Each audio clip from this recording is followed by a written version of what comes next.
নমস্কার, আমি cooking blog page থেকে সকলকে আমন্ত্রণ জানাচ্ছি। আজকের রেসিপি আস্ত রসুনের কোয়া দিয়ে শুটকি মাছ বোনার রেসিপিটি সম্পূর্ণ দেখার অনুরোধ রইল।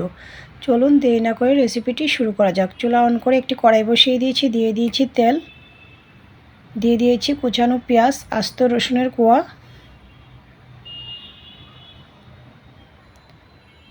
নাড়াচাড়া করে নিচ্ছি। পেঁয়াজটা খানিকটা নরম হওয়ার পর দিয়ে দিয়েছি শুটকি মাছ, গরম জলে ধুয়ে নিয়েছি। খানিকটা ছুরি শুটকি মাছ আর খানিকটা লইট্টা শুটকি।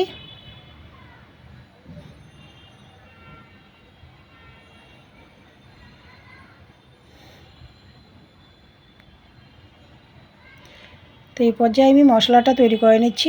নিয়েছি লঙ্কার গুঁড়া পরিমাণ মতো, হলুদ গুঁড়া, জল দিয়ে গুলে মশলাটা রেডি করে নিচ্ছি। এ পর্যায়ে আমি দিয়ে দিয়েছি বড় সাইজের একটি টমেটো ছোটো করে কেটে, স্বাদ মতো কাঁচা লঙ্কা,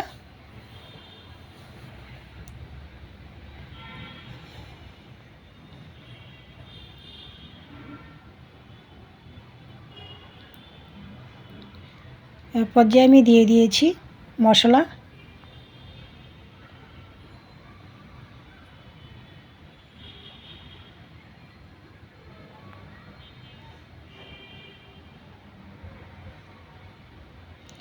নাড়াচাড়া করে নিচ্ছি।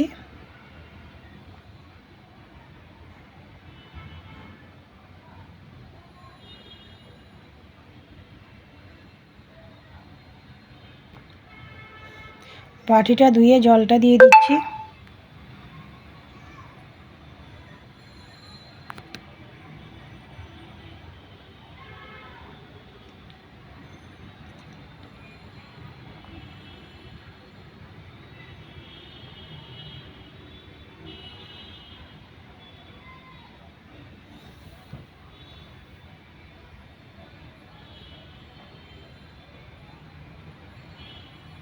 ঢাকনা দিয়ে দিয়েছি। ফিরে আসছি খানিকক্ষণ পর। এর মাঝখানে আমি কয়েকবার নাড়াচাড়া করে নিয়েছিলাম। ঢাকনা নামিয়ে তো রেডি হয়ে গিয়েছে আস্ত রসুনের কোয়া দিয়ে শুটকি মাছ ভুনা রেসিপিটি ভালো লাগলে আমার ফেসবুক পেজটা ফলো, ইউটিউব চ্যানেলটা সাবস্ক্রাইব করুন, সাথেই থাকুন। সকলকে ধন্যবাদ।